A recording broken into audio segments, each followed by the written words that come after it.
Hi there, I'm Nick with the UBC Students for Freedom of Expression. Today we are joined by Morgane Oger, who is the founder of the Morgane Oger Foundation and also a human rights activist. So today you and I will be discussing deplatforming at universities, freedom of expression at universities and within society, and we just wanted to get your take regarding things that are potentially transphobic or might be seen controversially within marginalized communities. So, And I'm here. Hi, folks. okay, so our first question is regarding the Jenn Smith and Megan Murphy events at the University of British Columbia. Now, we want to know why, in your view, they may be potentially it might be potentially incorrect to have these sorts of events at universities, and why you might believe that they should be prohibited. Well, I mean, these are two different persons that had events to do two different kinds of things, but fundamentally, both of them, expressed an intention to discriminate on prohibited grounds in Canada, and counseled others to do that. And in Canada, as we know, we're not allowed to discriminate on the basis of gender identity or expression, which is a new civil right that was added in 2017 federally and 2016 provincially. And just like you can't advise people to discriminate against people because of their religion or because of their ethnicity or because of their political affiliations, you can't advise people to discriminate on the basis of who they are.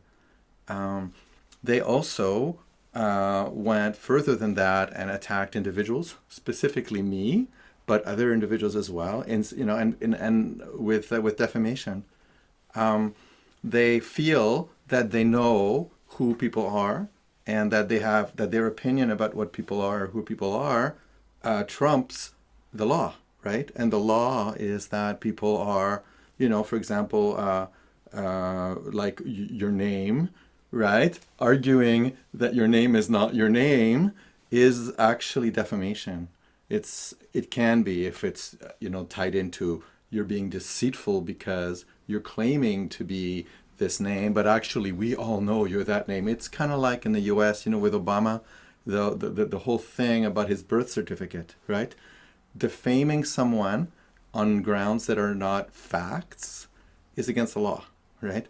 And Jenn Smith and Megan Murphy both defamed transgender women specifically and transgender people as a whole by claiming that transgender people and transgender women are delusional or liars or not being truthful in a way or another because they're in fact not who they say they are. Whereas in fact, the sex of a person is easily verified by asking the documentation, for example, because in Canada we have documentation just like we have a birth certificate or proof of citizenship that has a name, and that's a fact, that's your name. We have another fact that is your sex or your gender marker, sex designation, and that's a fact, just like your birth date was a fact. And saying that people are lying when in fact they're not lying because the only fact that's legal fact is the piece of paper, then it's actually defamation. So the defamation aspect is grounds enough to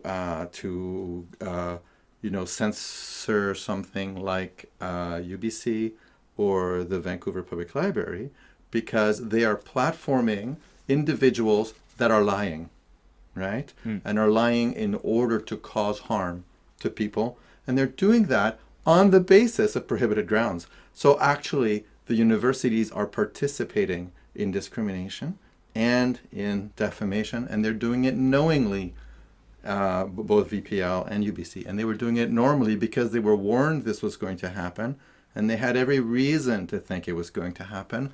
So the onus was on them as an institution to ensure that defamation and violations of, or at least, advice of violation of the law didn't happen.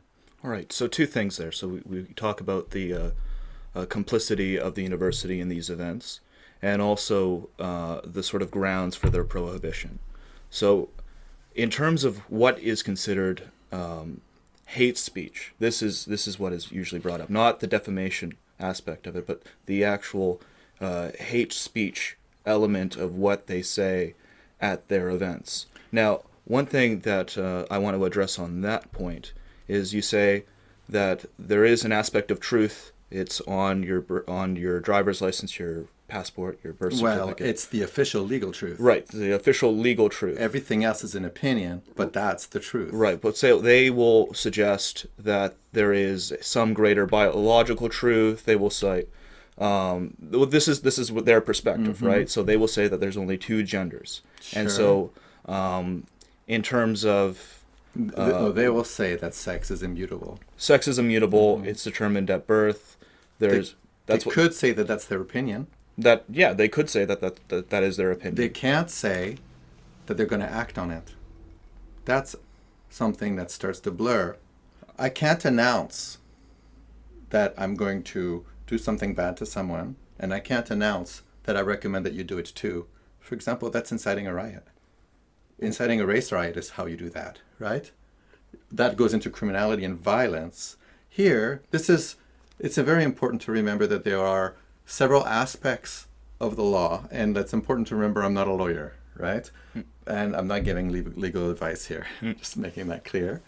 But first, there's the civil code, which has a lower threshold of proof, and the test is easier. And then there's the criminal code, which has an extremely harsh test, very difficult to prove. The criminal code is where hate crimes and inciting hatred, that's where those rules are. And in the criminal code, the offense is inciting hatred likely to cause a disturbance. For example, if you do and say something and it makes people so angry that it causes a disturbance, then it's a crime. I see. Okay? It doesn't matter what you said. It doesn't have to be right or wrong. The crime is that it was likely to cause a disturbance. And that crime is rarely used, very, very rarely used. And it's about to be used actually on Bill Watcott in Ontario for what he did. And what he did is he wrote some nasty things into some little packets as what he thought was like a prank, I guess. And he distributed these hateful religious texts inside of condom wrappers at a pride parade, and it caused a lot of pain and aggravation. And that's inciting hatred, likely to cause a disturbance. This is completely different than civil law. Civil law, you have tort law, which is lying and defamation, something that's likely to cause injury to someone, and that's a damaging act. And what's kind of interesting about tort law, so lying about someone's sex, for example, is that the damage, the damage rulings, what you can be ordered to pay, is open-ended. So there's no bracket of how much the risk is. So it's a high-risk proposition. Knowingly lying about someone to cause damage can be ruinous. And that's the whole, it's actually intended to be like that, to really kind of like make people sit up and think, I'm not going to lie in public about people because it can hurt me more than it hurts them. Right. And then there's the Human Rights Code in BC, but that only actually applies to job site, employment, and services, and things written down. It's a very, very limited thing. Now, there's no doubt that in the wild, when we have people on other sides of a screaming match at a rally or at something like this, there's a lot of shorthand being used, and a lot of it's a blunt, an angry mob who wants to stop something from happening. You could say that's a pretty blunt instrument, right? Right. And what happens is people aren't experts in the subject matter and they get it wrong, and they think that saying you're not a woman, or you're not a real Canadian, or people like you are dirty and shouldn't be near, schools, whatever that thing is, that's not hatred. Right. Necessarily. And that's not prohibited, right? You're allowed to say things like that. You can be an awful person at the store. You might be kicked out of the store. That's also allowed. And you might be banned from the store. Right. But it's when you're doing a service or accessing a service, when you're in your employment, or when in a tenancy law, then we have very strict rules.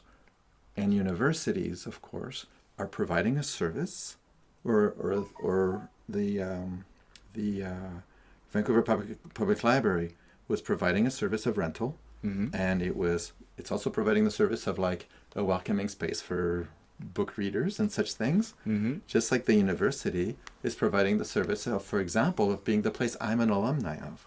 Right. As an alumna of UBC, I have the right to expect that UBC, a major institution, lives up to the rules on services. For example, not allowing someone to come in and make a ruckus about me being not who I say I am. Right. So going back to that Jenn Smith event, you mentioned that the incitement of violence is clearly the point of contention among the trans community when it came to that event. Would you not suggest that and this is a general trend within many communities, to consider speech as violence, right? To consider speech as more than just speech and more than just leading to violence, but being violence in of itself. Now, when we checked Twitter to see how people had reacted to the event and how controversy had been generated, it was clear that perhaps when you suggested that Jenn Smith should not be allowed to speak at the university, when you suggested that Jenn Smith was a danger to society, it led to a number of groups to come to the university, including militant groups, to try and shut down the event and actually conduct real violence. So there must have been something wrong in that respect, because what had effectively happened when you tweeted out, Jenn Smith is a danger, Jenn Smith perpetrates hate speech, and this entire mob came. Did I do that? I mean, I did not. I challenged the university right. to live up to its responsibilities, and I did it in public. And I reminded the university that I had gone to see them, and I had offered evidence of what Jenn Smith, this person, was going to do. Right. And then later on, the day or 2 days before this event, when Jenn Smith used iconography that was I don't want to use the word triggering. That was iconography associated with the alt-right and with violence.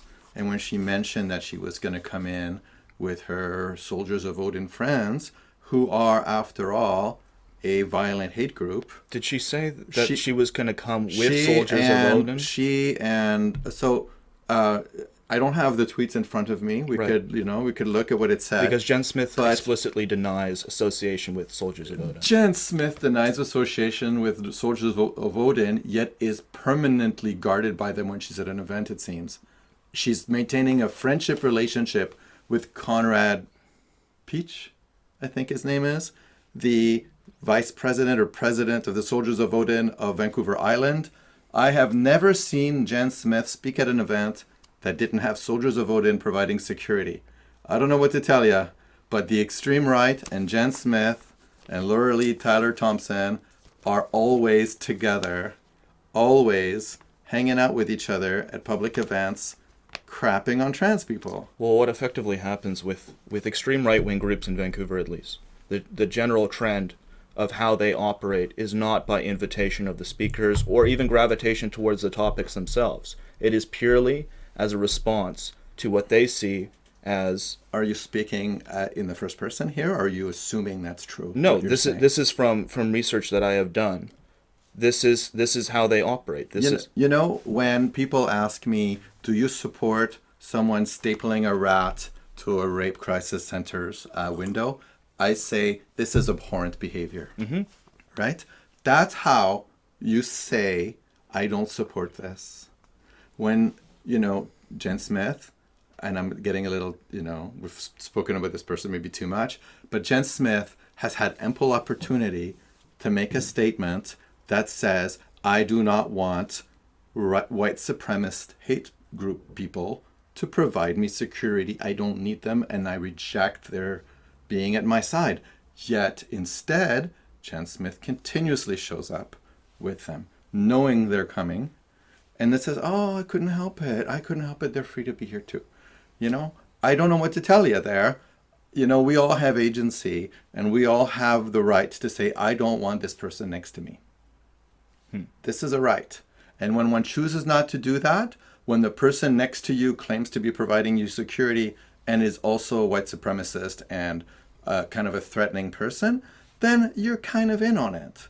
Because your failure to act means you're not acting on purpose.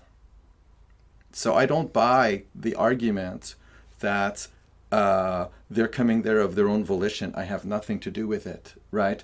When people who are masked are going to show up to cause trouble somewhere, I know well in advance they're going to do it, and I don't go to their events. And I'm pretty sure that the people on the other side of these arguments that happen to have radical, foaming at the mouth extremists that are all looking to cause trouble, they know too, right? And they know that it's not what we're looking for.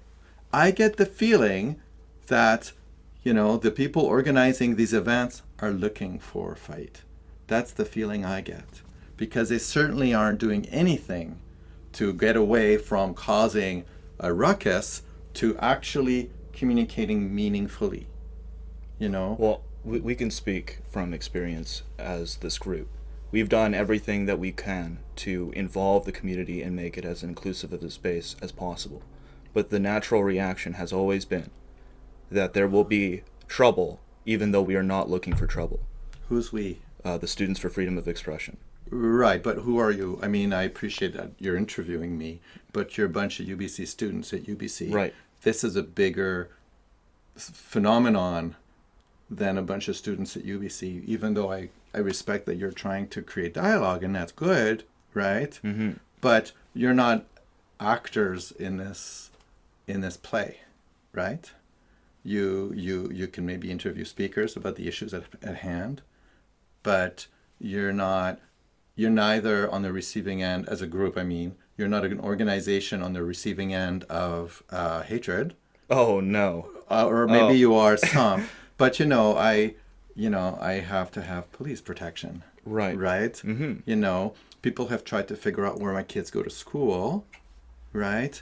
And a man has talked about coming to look for me in Vancouver while holding a gun that he had just used to shoot an animal, laughing about that he had to come in and look for me now. It's despicable. These are different levels gradations, of fear, Mm-hmm. right? It seems I can't even go shopping on the street anymore without having, some radical transphobe file a police report that I was shopping on the street. So I think we're talking about different things, and it's important to appreciate context and issues, right? We are talking about a situation where people walking back from a pride parade in I guess it was Toronto, got ambushed and beat up in a mall by people in armor, right? We're not talking about, esoterics here. We're talking about actual violence, people actually getting hurt, people actually getting arrested, and people actually facing jail for their actions. And I think it's important to keep that in mind, that we're talking about actual damage, not just feelings. Okay. Yeah. No, totally understood. When it comes to, let's say, we have a different scenario where an academic is speaking very much like Jenn Smith on certain issues. Like Jenn Smith does use articles and evidence of her own, of his own. Yeah, if we misgender Jenn Smith, I pre-apologize. In effect, like, this is just what many claim to be academic freedom when a professor does this. Now, the context matters, of course, but let us say that someone, a professor, and there have been professors who have said similar things to Jenn Smith, like Ray Blanchard, people who have been attacked and mobbed. Attacked, you mean criticized? Criticized or and attacked with violence. What are we talking about? Academic mobbing. Academic mobbing means your article is unacceptable. No. Is it like your article is broken? Your article has stirred so much controversy that you are now going to be outcast from the academic community. Like who? In terms of this specific issue? What are we talking about? Are we talking about people who have raised the ire of having, I think there's a difference between someone writing an article that reaches conclusions that are unsupported by, evidence. For example, I'm thinking of the ROGD article where an academic wrote an article about conclusions of whether or not trans kids stay trans, and used for their source of data parents of trans kids in a website focused on dealing with the refusal that their kids were trans, right? So like the common interest was anti-trans. They're the source of information. Their claims were used to reach conclusions. I mean, the conclusions could be valid. I don't know, but it's like questionable, or it raises questions. And there is no doubt that people that when there's an article that comes out in academia that's like saying trans people don't exist or something like this, I wouldn't be surprised to hear that subjective views enter the picture. I think, unfortunately, this is a very polarized subject matter, and finding data is very difficult. And if your data that you're proposing runs afoul of the expected data, it's suspicious because it's highly polarized, right? And there's no doubt of that. There have been cases where academics have been mistreated for more minor and not as subjective of a sort of experience. Let's say that's true. Okay. Let's say that's true. Right. I think we don't have the data to look over. Look over. There are but let's say hypothetically this happens. There are certain hypotheticals. There are certain topics within academia that are very sensitive. Of course. But so it's kind of like arguing.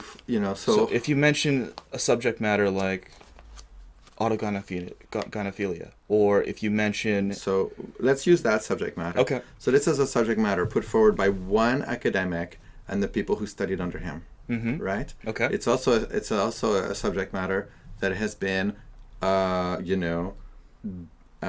demonstrated to be statistically like that there's nothing there. Right, but right? Even here you are, the term right of something that no psychologist or psychiatrist today, and no organization of peer review, like what do you call them, learned body, recognized to be a phenomenon.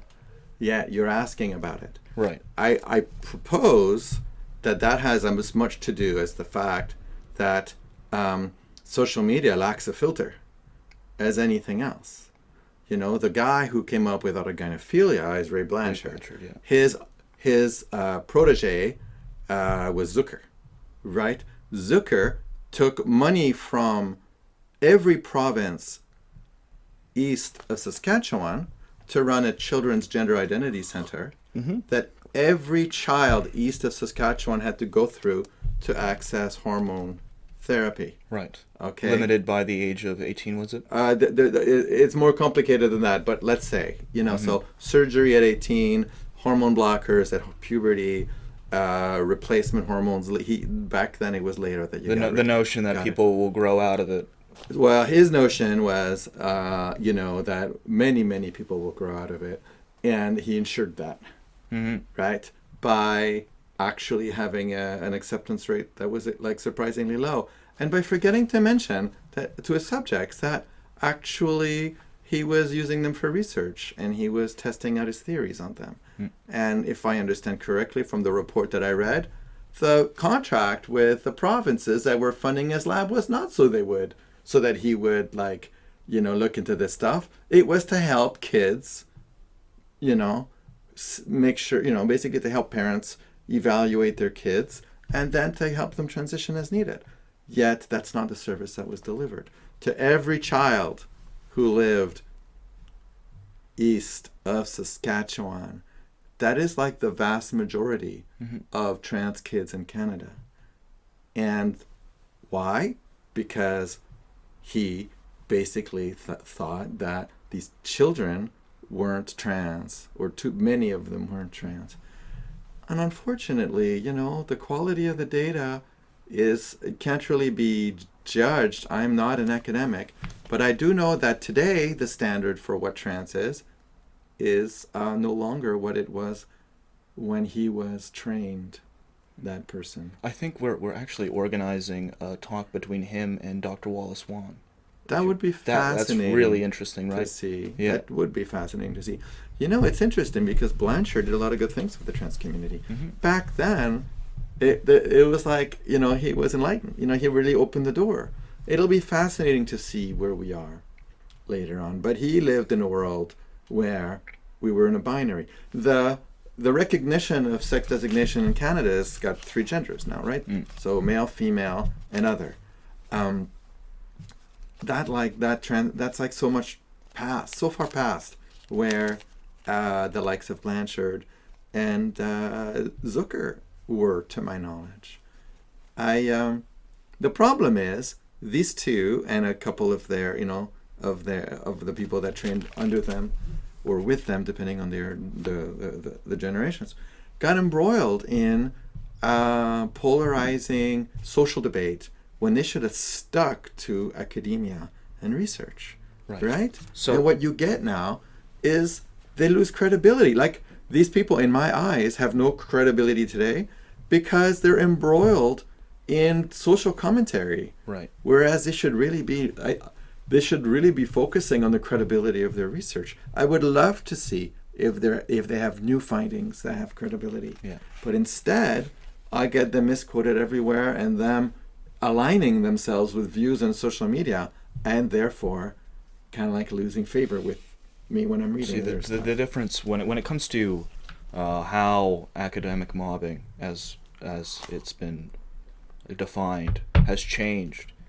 When things become discredited or obsolete, that's a paradigm shift of its own. Yeah, but there comes a more systematic sort of reaction that doesn't necessarily seem traditional to what academia normally seems to be or purports to be.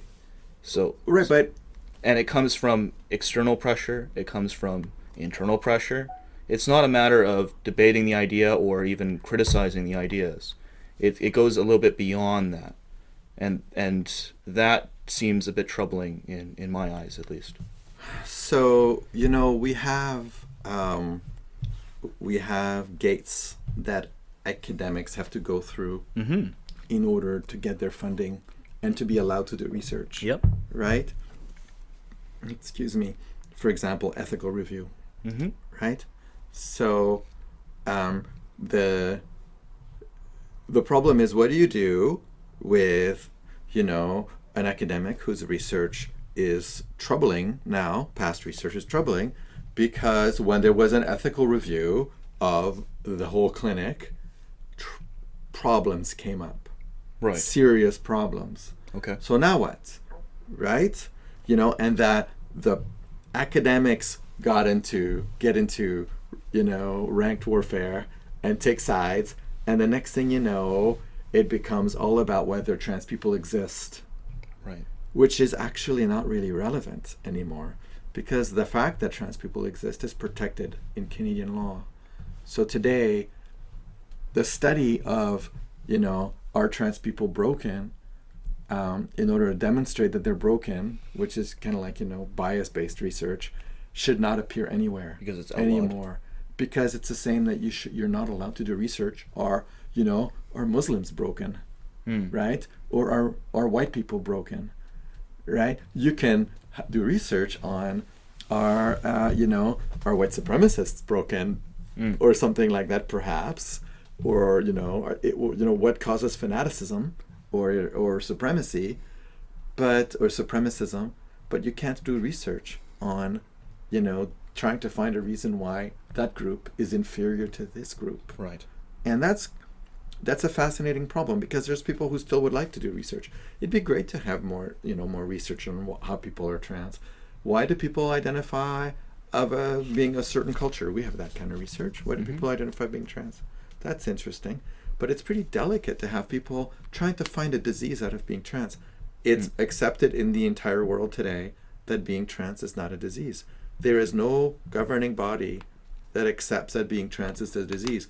It's time to stop trying to find a disease that is called transgenderism. It's over. Let's discuss the VPS, the Vancouver Pride Society's reaction to the Jenn Smith event and to the Megan Murphy event. This is a quote from the VP of Students, Ainsley Carey, when he said At UBC? in reference to the reaction to the Jenn Smith event. UBC does 99 things to make this place safe, accommodating, inclusive, diverse. And then one speaker comes and all of that goes out the window. All right. So did the Vancouver Pride Society make the right decision when they decided to exclude or ban the University of British Columbia from its event? You know, I've been on the Vancouver Pride Society March Planning Committee, the committee that decides who gets to be in. And I absolutely applaud Vancouver Pride Society for excluding Vancouver Public Library and for excluding UBC for a number of reasons, including that they allowed someone to come to their campus and speak on supremacist grounds and incite discrimination and hatred against a community that their community includes members of. There are, UBC. Let's use UBC. It's a bigger space. What is it? There's like 80,000 people at UBC now. The whole machine. 0.5% of that is trans people. What is it? 5 or 10% of that is gays and lesbians and bisexual people. That's a lot of people in your community that you allow someone. Let's should we have I know you're pretty far out there on the free expression stuff, but and I'm diametrically opposed to some of your views, right? I have fought and I've advised UBC and Vancouver Public Library to update their room booking policies. Which we vigorously fought. And I applaud them for doing that. And I very much recognize that the pursuit of truth and the creation of creativity, which is what basically these two bodies are about, right, should be pursued, right? But not by any means, right? I see. And not as disinformation. Providing disinformation as under the guise of the pursuit of truth is not the pursuit of truth.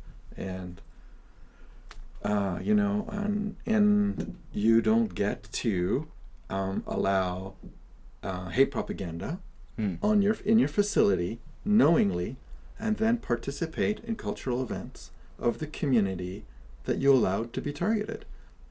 That's all there is to it. Right. So in terms of UBC is being complicit with these sorts of events, of course the university has distanced itself from association and endorsement of any of the views purported to be had at these talks, whether they are hate or not. And I don't think, has the university even claimed any of the speech at Jenn Smith's event to be hate speech? Like, why? I don't think it's their place. Why? It's not up to them. Right. So if it is not up to them to evaluate whether it is hate speech or not, so UBC, then why would they be complicit with? UBC said that unless it's criminal, unless Jenn Smith is charged criminally, if he's found criminally to be inciting hatred, right, and therefore face prison, they wash their hands of it. Right. Why is Jenn Smith not in jail? Because there's been no criminal charges. Why not? Ask the police. Is that just going to be the case where you have to wait for the police to decide? We don't get to ask for charges. That's not how the legal system works. We complain that something bad has happened to us. Right. The police file a report. Right. And put it away. After a while, possibly, if a chargeable offense happens, right, pattern of behavior plays into it. Right. And that is used as evidence of intent. But so far, the police have not decided that there has been. It's not even the police who decide. It's the Crown lawyers who decide. Right. Yeah. The province decides. Right. And so the ultimately. province has not yet decided So, whether yeah, Jenn Smith has so- conducted hate speech.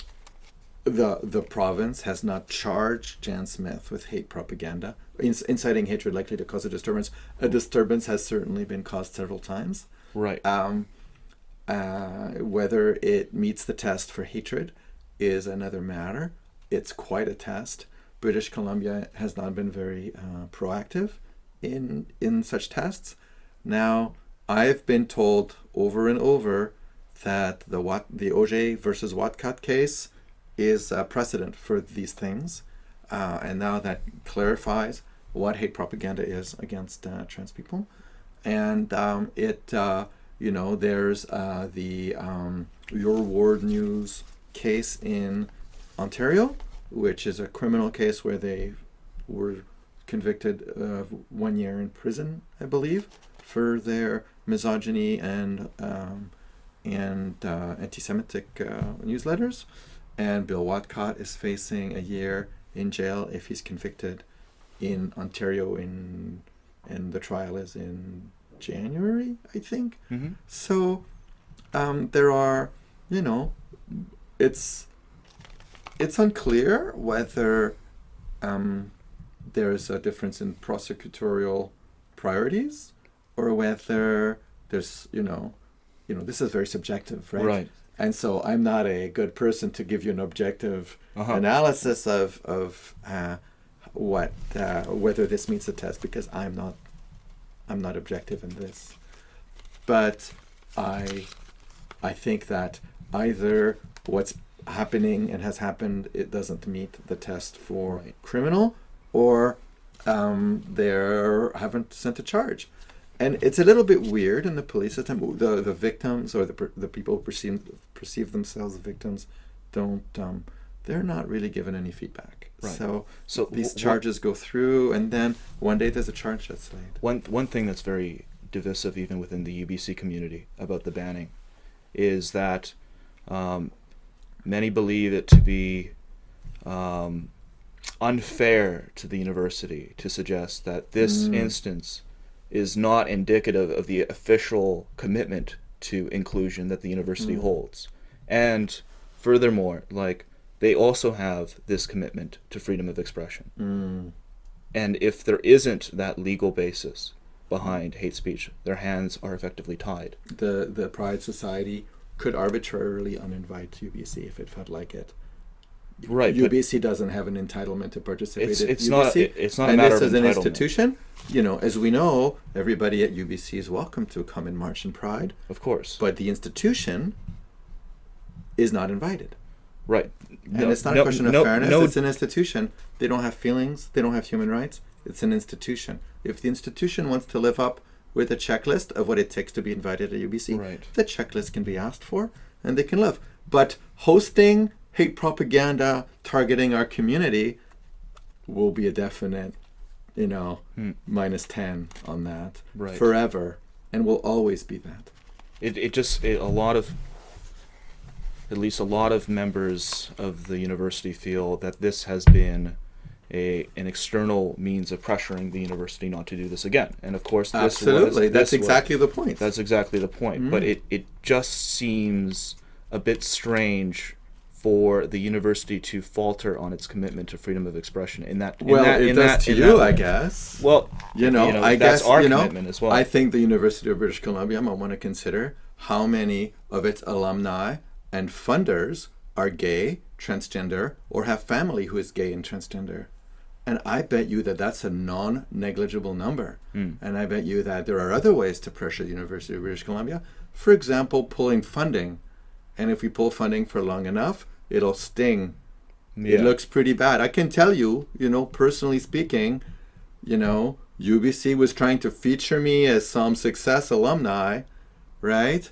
And it's kind of stuck in my throat that the university wants to feature me as a stuck-up alumni, allows some crackpots to target me and other people like me, but me specifically, right? And spend,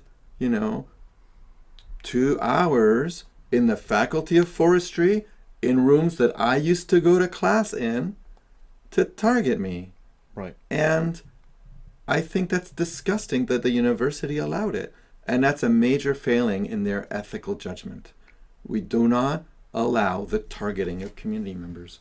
That's all there is to it. We can talk about the esoterics, the theory of gender. Sure, that's great. Good stuff.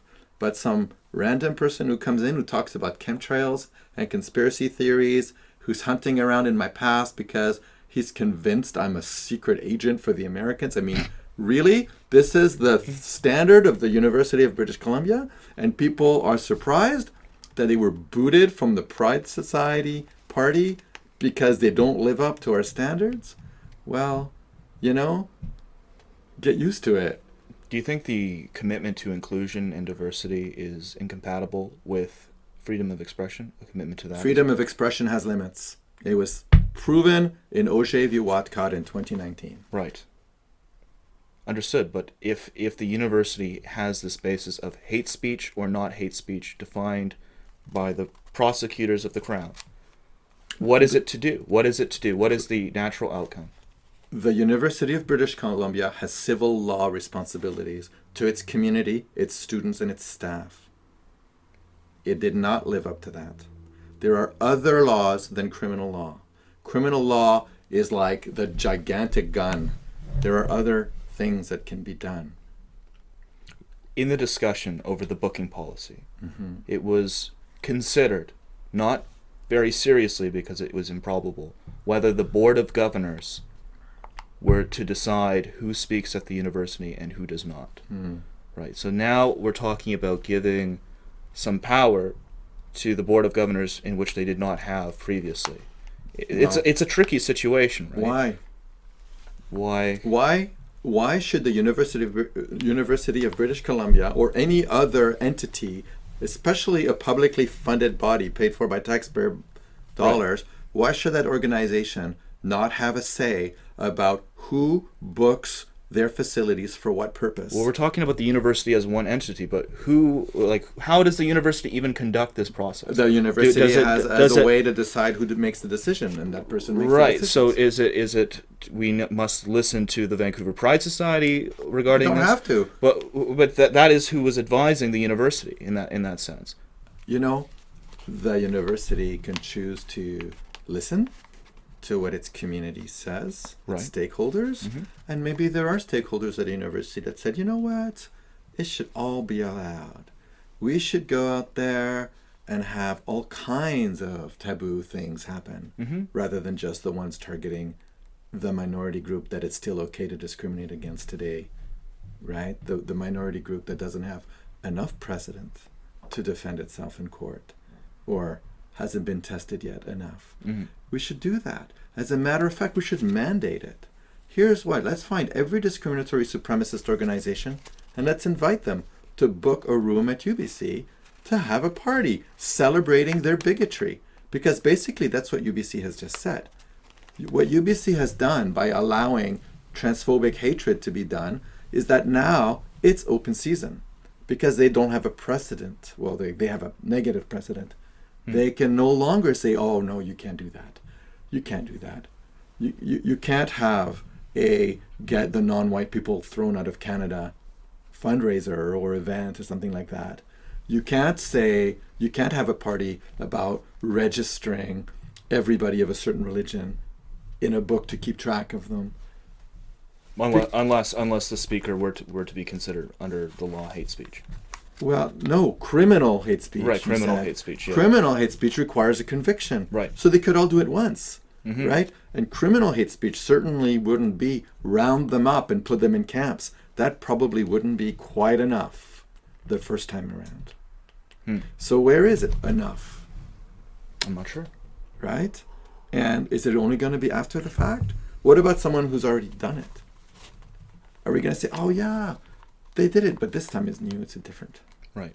Our view as a group has always been, if these people are to come to campus, we should be enabling the university community to respond to them responsibly. So what about people who use disinformation and incite discrimination? We have some of the most fantastic faculty at the university that are able to perhaps counter them or present their own ideas. That's our view, at least. Do you? So then what happens? Then we have a whole like really fun debates amongst the cisgender heteronormative community about whether cis people, trans people, and gay people should be allowed to live their lives normally, and you guys can all have that debate while we watch, because we're outnumbered somewhere between 10-1 and 200-1.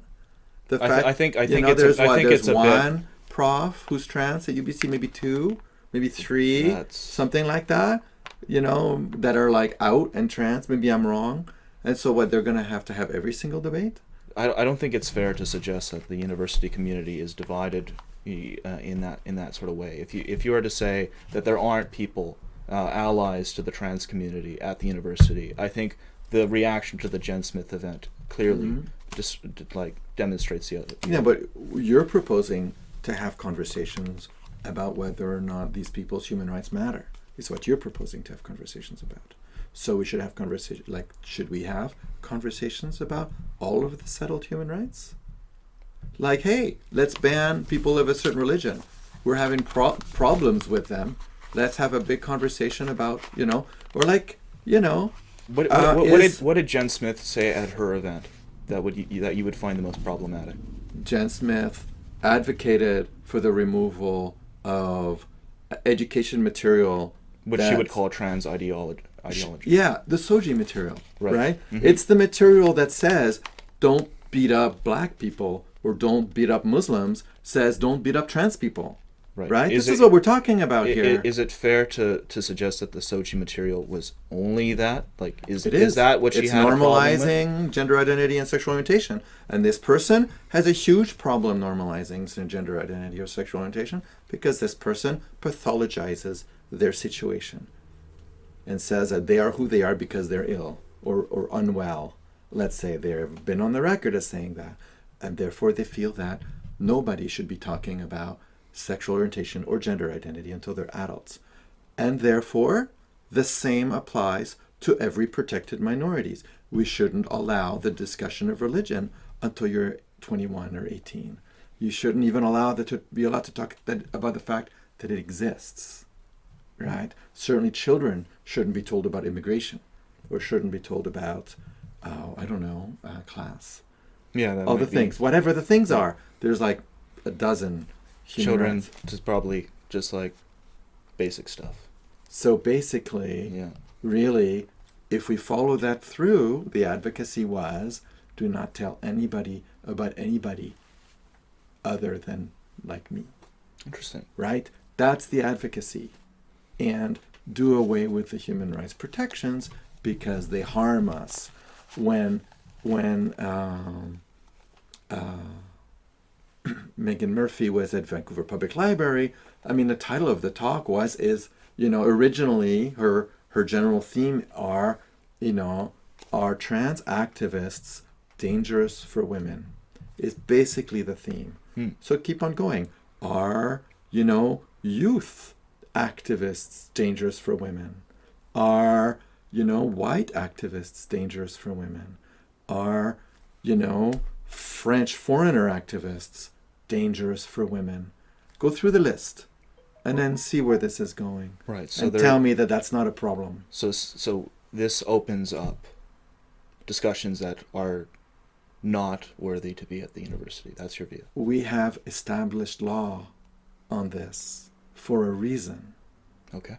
right? That's the thing. The law is there to protect everybody from the excesses of the few.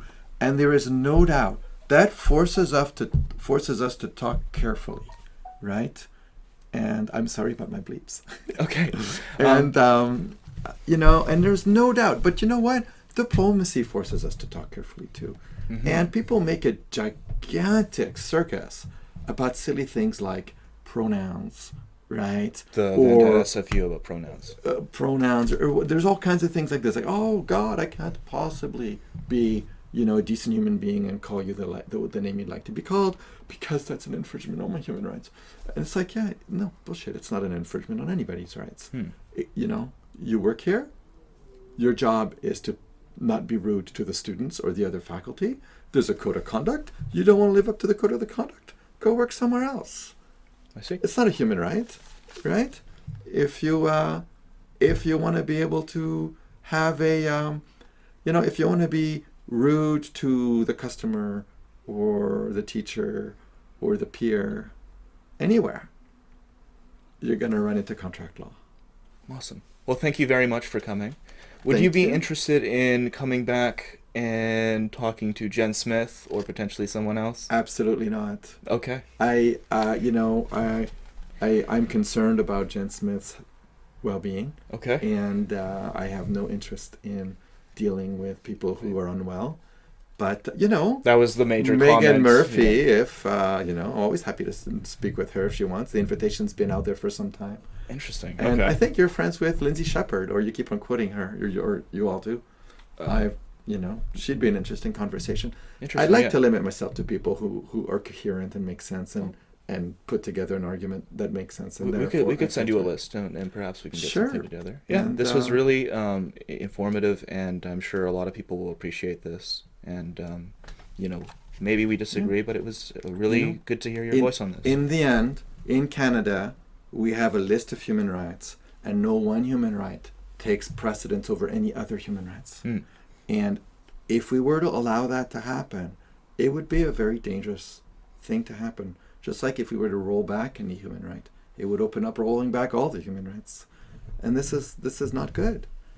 Free expression is important, but if it's not truthful, and if it incites hatred or discrimination that's prohibited, then it's not helpful. And I think today, if people aren't happy with legislation, they should organize and advocate for change. Our law is a living thing, Mm-hmm. and maybe they can find out just how many of them there really are who are of like minds. Interesting. Well, thank you for watching, and stay tuned to watch another interview. Thank you.